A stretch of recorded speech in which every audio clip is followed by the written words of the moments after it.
रावसाहेब कोरे पाटील खरोखरच नावाप्रमाणे रावसाहेब होते. रुबाबात आणि नोकरीपेक्षातही चांगली उंची, गवाळ वर्ण, मोठे डोळे, मिशांची टोकदार ठेवण, भुवया देखील जाडसर आणि भरीव असेही रावसाहेब सरकारी सेवेत देखील अधिकार पदावर होते. निवृत्त होताना SDO म्हणून रुबाबात निवृत्ती घेतली. अतिशय शिस्तबद्ध, नीटनेटके, कामसू, सर्वांशी चांगले वागणारे अशी त्यांची ओळख होती. सरकारी सेवेत असताना त्यांनी कुणाचीही जाणून-बुजून अडवणूक केली नाही की पैशांसाठी नाडले नाही.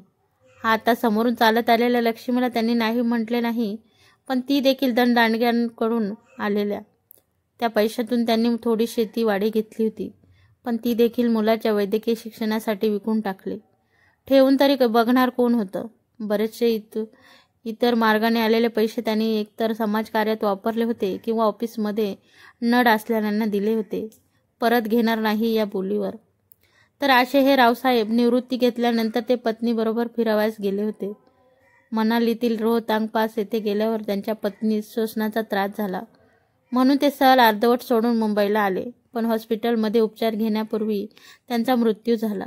रावसाहेबांनी निवृत्तीनंतरसाठी काही स्वप्न पाहिली होती, ती सर्व विरून गेली. तसे रावसाहेब अगदीच एकाकी नव्हते. त्यांच्याबरोबर त्यांचा मुलगा, सून आणि नातूही होता. त्यांच्याबरोबर म्हणालो कारण हे घर रावसाहेबांचे होते.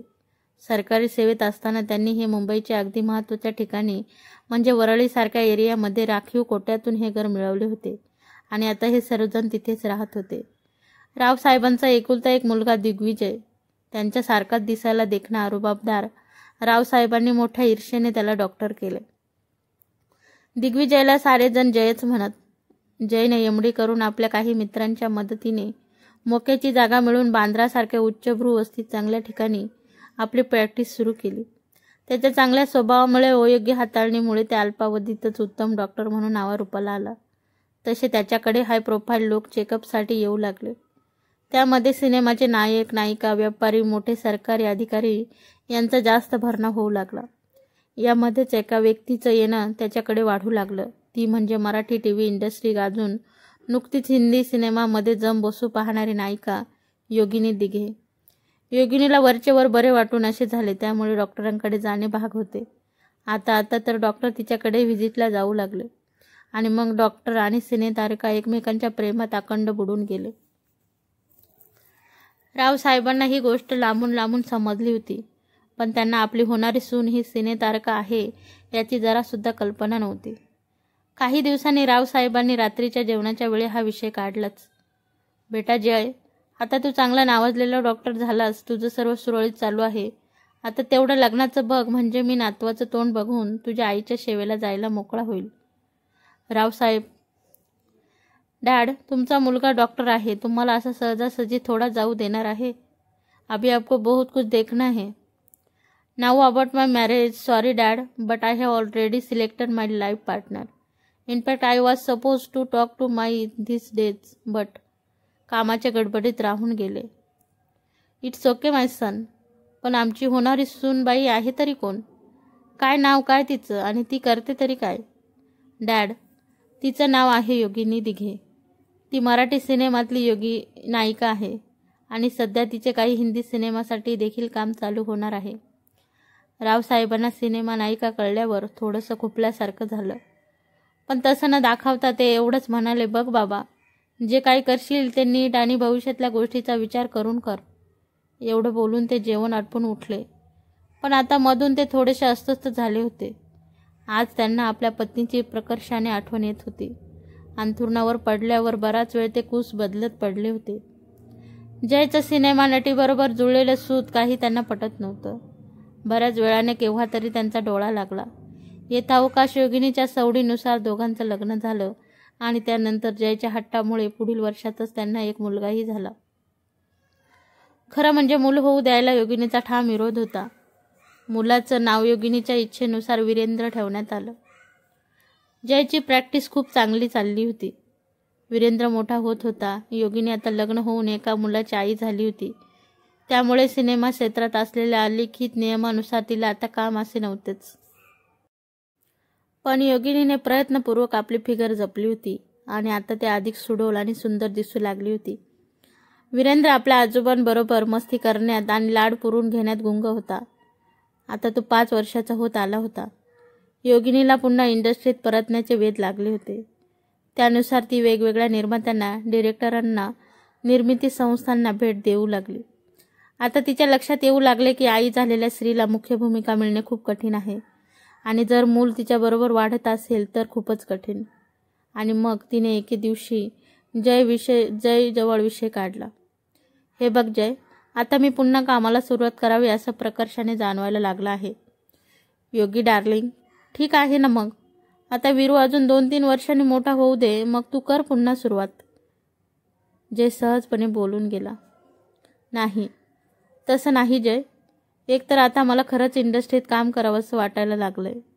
दुसरं म्हणजे अजून 2-3 वर्षांनी मला तिकडे कोणी विचारणार नाही. Okay my great actors darling, as you wish. नाही तरी आता वीरू डॅड बरोबर मस्त रमतोच आहे. ते ठीक आहे, आपण त्याला 5 गणीला हॉस्टेलमध्ये ठेवूया. म्हणजे त्याच्या शिक्षणाची देखील चांगली सोय होईल आणि डॅडना सुद्धा या वयात त्रास होणार नाही. ही गोष्ट जयला पटली नाही.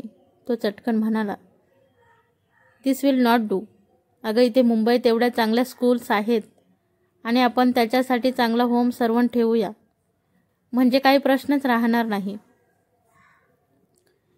हे काही योगिनीला पटले नाही. काही दिवस त्यांच्यामध्ये बेबनाव राहिला. शेवटी योगिनीच्या हट्टापुढे जयचे काहीच चालले नाही आणि हे सर्व रावसाहेबांना सांगायची जबाबदारी देखील जयवरच होती. याच गोष्टीला जय घाबरत होता, पण त्याला दुसरा पर्याय नव्हता. एके दिवशी लवकर घरी येऊन डॅडींचा चांगला मूड बघून जयने विषय काढला. डॅड, तुमच्याशी एक गोष्ट शेअर करायची आहे. काय आहे? आपला वीरू आता शाळेत जायच्या वयात आला आहे. तेव्हा मी आणि योगिनी त्याला 5 गणीला चांगल्या बोर्डिंग कम शाळेत घालायचे ठरवले आहे. त्यानुसार पुढच्या आठवड्यात त्याला स्कूल आणि जागा दाखवायला आम्ही घेऊन जाणार आहोत. हे ऐकून रावसाहेब एकंदरच शांत झाले. त्यांना काय बोलावे तेच कळेना. डॅड, ऐकताय ना? हो, ऐकलं. आता तुम्ही निर्णय घेतलाच आहे तर मी काय बोलणार. हे बोलत असतानाच आयुष्यात खूप कठीण प्रसंगांना तोंड दिलेल्या रावसाहेबांना अश्रू लपवणे कठीण झाले.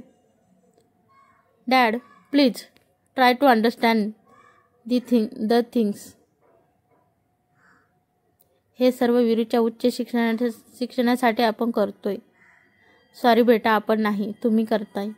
इथे मुंबईत त्याला उच्च शिक्षण नाही मिळणार. तू सुद्धा मुंबईत शिकूनच चांगला नामवंत डॉक्टर झालास ना. तुम्ही काय हे असं करताय मला खरंच कळत नाही. अरे, थोडा माझा तरी विचार करायचा होता. त्याच्या सानिध्यात माझं सर्व एकटेपणा मी विसरून जात होतो आणि मी आयुष्य नव्याने जगायला शिकत होतो. त्या दिवसापासून खऱ्या अर्थाने रावसाहेबांची घुसमट सुरू झाली. रावसाहेब आता आपल्या दिवसभरातला जास्तीत जास्त वेळ वीरूबरोबर घालवू लागले. पण रात्री त्यांना खूपच एकाकी आणि उदास वाटू लागले.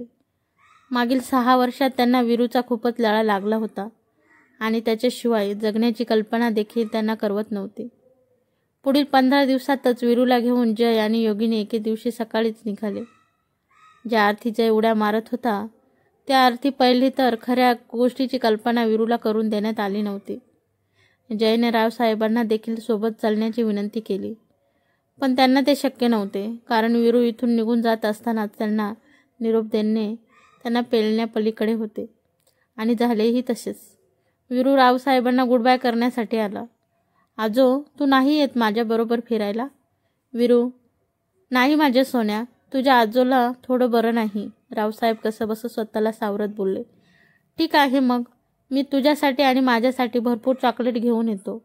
तोपर्यंत तू बरा हो. मग आपण आल्यावर खूप खूप खेळूया. ओके, टाटा आजो. रावसाहेबांना आता मात्र अश्रू आवरणे अशक्य झाले. ते एखाद्या लहान मुलासारखे रडू लागले. आजो, काय झालं? तुला जास्त दुखतंय का? एवढ्यात वीरूला शोधत जय तिथे आला. जयला पाहताच रावसाहेबांनी स्वतःला सावरले. अखेरचा प्रयत्न म्हणून ते म्हणाले, जय, खरंच असं करण्याची गरज आहे का रे? अजूनही विचार करता येईल. डॅड, असं काय करताय लहान मुलासारखं? अहो, त्याच्या भविष्यासाठी तर आम्ही हे सर्व करतोय आणि तुम्हीच असं केलं तर वीरू देखील तयार होणार नाही. Please, at last for Veeru you control yourself for 5 minutes. Dad, आजोला बरं नाही ना म्हणून रडतायत. Veeru, now stop this drama and come fast. We are late. जा बाळा जा, असं म्हणत रावसाहेबांनी वीरूला जवळ घेऊन त्याचे खूप पापे घेतले आणि जय निघून गेले. गाडी बाहेर गेल्याचा आवाज झाला आणि रावसाहेब एखाद्या वृक्ष उन्मळून पडावा तसे खाली बसले आणि लहान मुलासारखे रडू लागले. यावेळी त्यांना त्यांच्या पत्नीची खूपच आठवण येत होती. राहून राहून वीरू बरोबर घालवलेल्या कित्येक क्षणांची चित्रमाला त्यांच्या डोळ्यासमोरून सरकत होती. एक एक आठवण येऊन त्यांना आणखीनच भरून येत होते. दिवसभर ते याच मनस्थितीत होते. त्यांनी उठून 1-2 वेळा पाणी घेतलं तेवढंच, अन्यथा त्यांनी दुपारचे जेवण देखील घेतलं नाही. रावसाहेबांसाठी दिवस सरकत नव्हता. रात्री खूप उशिरा जय आणि योगिनी घरी आले. आल्याबरोबर रावसाहेबांनी जयला विचारले, अरे रडला का रे वीरू? खूप. तुम्ही निघताना काय म्हणाला? रावसाहेबांचे डोळे भरून आले होते. डॅड, तसा रडला हो थोडा. त्याला आमच्यापेक्षा तुम्ही हवे होतात, पण होईल सर्व ठीक थोड्या दिवसात. एवढं बोलताना जय देखील खूप गहिवरला होता. मी उद्या जातो त्याला भेटायला, रावसाहेब रडवलेल्या आवाजात म्हणाले. No dad, it's not possible. त्या बोर्डिंगचे नियम खूप काटेकोर आहेत. नाही रे, आय विल कन्व्हिन्स देम. माझं ऐकतील ते. एकदा भेटून येतो मी त्याला. डॅड, पुढच्या महिन्यात त्याला भेटण्याचा दिवस ठरलेला आहे, तेव्हा आपण सर्व जाऊया. रावसाहेब बराच वेळ शून्यात पाहत राहिले आणि नंतर हरलेल्या योद्ध्याप्रमाणे खांदे खाली पाडून आपल्या रूममध्ये गेले.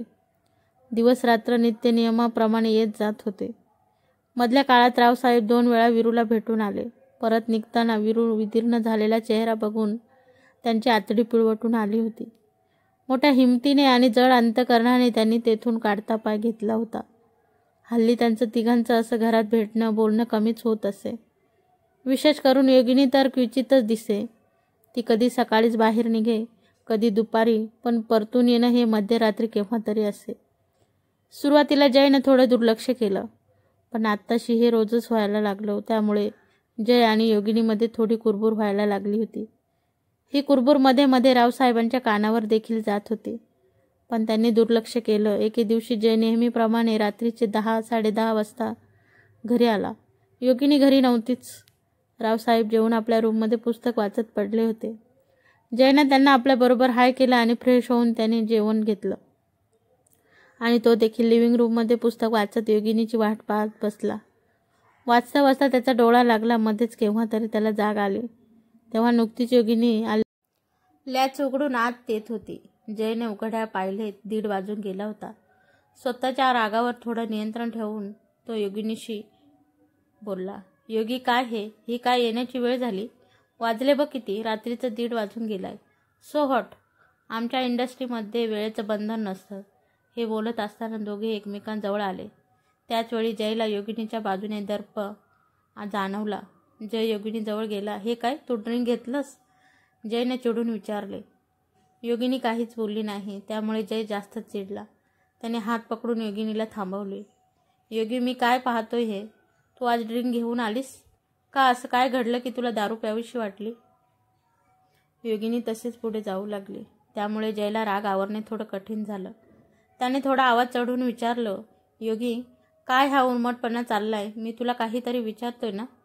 जयच्या आवाजाने रावसाहेबांचं लक्ष विचलित झालं आणि बाहेर काय चाललं असेल याचा कानोसा घेऊन गेले. ओरडू नकोस जय. विस्कीचा एक घोट घेतला तर एवढं मोठं काय पाप केलं मी? अरे, एका नवीन पिक्चरची लॉन्चिंग पार्टी होती. त्यात पार्टी एडिकेट्स म्हणून घेतलं एक पॅक आणि आता मी खूप दमले. या विषयावर आपण बोलू नंतर प्लीज.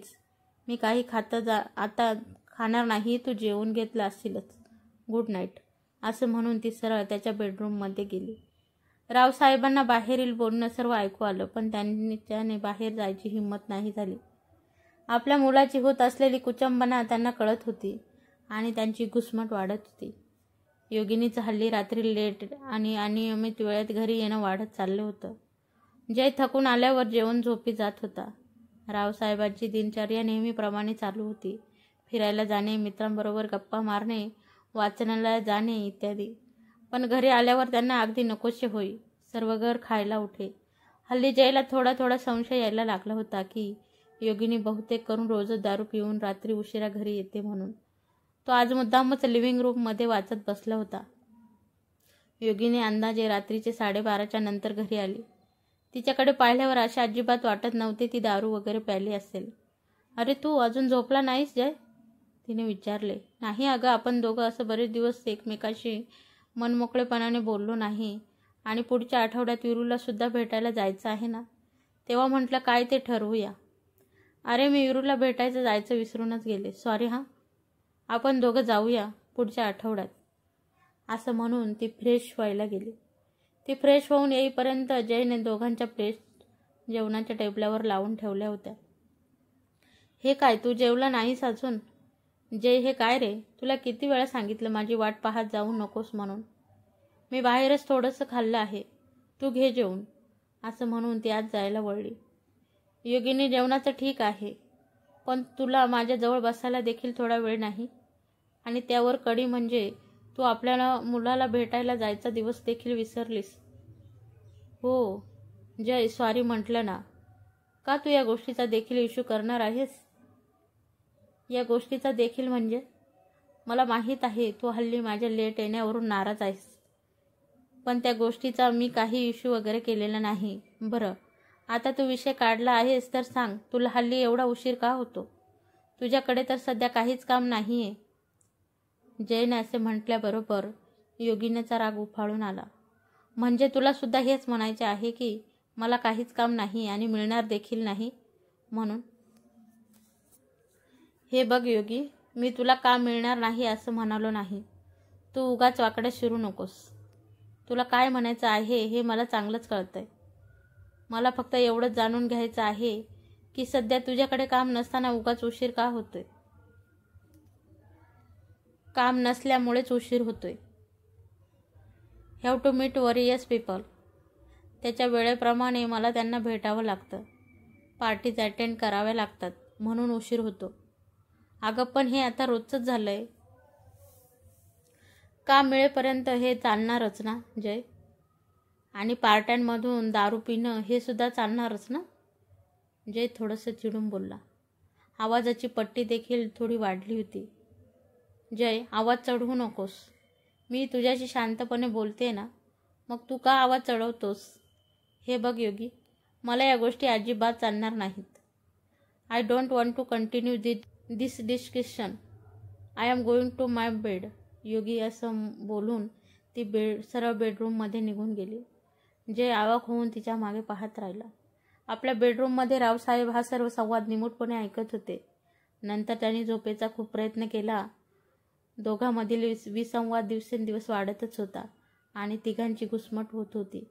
या अशा एकंदर वातावरणात रावसाहेबांना वीरूची खूप आठवण येत असे आणि मग दोघांमधील बेबनाव इतका टोकाला गेला की दोघंही एकमेकांशी बोलेनासे झाले. सुरुवातीला रावसाहेबांना वाटलं की नवरा बायकोचं भांडण आई संपेल 2-4 दिवसात, पण योगिनीचं अपरात्री उशिरा येणं चालूच राहिलं. त्यात मध्ये मध्ये दारू पिऊन येणं देखील व्हायला लागलं. मग कडाक्याची भांडणं चालू झाली. या घरात अजून एक तिसरी व्यक्ती राहते हे ते दोघं विसरूनच गेली. आताशी विरूला भेटायला देखील ती दोघं एकटे जायला लागले. रावसाहेब देखील 1-2 वेळा विरूला भेटायला जाऊन आले, पण त्यांच्या लक्षात आले की विरूला त्यांच्या मम्मी पप्पाशिवाय कोणाला भेटू देऊ नये म्हणून सूचना देण्यात आल्या आहेत. तरी देखील त्यांनी पुन्हा एकदा जाऊन यायचे ठरवले आणि ती झोपी गेले. दुसऱ्या दिवशी रावसाहेब सकाळी लवकरच उठले आणि त्यांनी सरळ पाचगणी गाठली. वाटेत असताना त्यांनी जयला फोन करून सांगितले की त्यांना यायला उशीर होणार आहे वगैरे. दुपारच्या दरम्यान ते वीरूच्या हॉस्टेलवर पोहोचले. त्यांनी सिक्युरिटीला वीरूचे पूर्ण नाव सांगून भेटण्याची इच्छा व्यक्त केली. सिक्युरिटीने आपले रजिस्टर तपासून दिलगिरी व्यक्त केली. अगदी खोदून विचारल्यानंतर त्यांनी मागचेच उत्तर दिले की वीरूला त्याच्या आई वडिलांशिवाय कोणालाही भेटू देऊ नये अशा सक्त सूचना दिलेल्या आहेत. त्यांनी खूप विनवण्या केल्या पण काही उपयोग झाला नाही. शेवटी त्यांनी ठरवून आल्याप्रमाणे हुकुमाचा एक्का म्हणून त्याचे जुने SDOचे कार्ड काढले आणि त्यांनी सांगितले की तुमच्या मोठ्या साहेबांना. ते कार्ड बघून सिक्युरिटी चपापला आणि सरळपणे तो आपल्या मोठ्या साहेबाला नव्हे साहेबिनीला घेऊन आला. लेडी ऑफिसर त्यांना स्वतः तिच्या केबिनमध्ये घेऊन गेली. त्यांची चांगली विचारपूस करून त्यांना चहा पाणी दिले आणि एवढे सर्व झाल्यावर तिने शांतपणे एक पत्र काढून त्यांच्या हाती दिले. त्यामध्ये स्पष्टपणे लिहिले होते की जयला त्यांच्या आईवडिलांशिवाय कोणालाही भेटू देऊ नये. त्यांनी पत्र खालील सही पाहिली ती योगिनीची होती. त्यांनी अतिशय केविलवाण्या नजरेने समोरील ऑफिसकडे पाहिले. तुम्ही सांगा साहेब, असं रिटर्न इन्स्ट्रक्शन असताना आम्ही कशी काय रिक्स घेणार, ते देखील हाय प्रोफाईल लोकांच्या बाबतीत. रावसाहेबांनी काही न बोलता ते पत्र परत केलं. ते अतिशय व्याकुळ मनाने आभार मानून बाहेर पडले.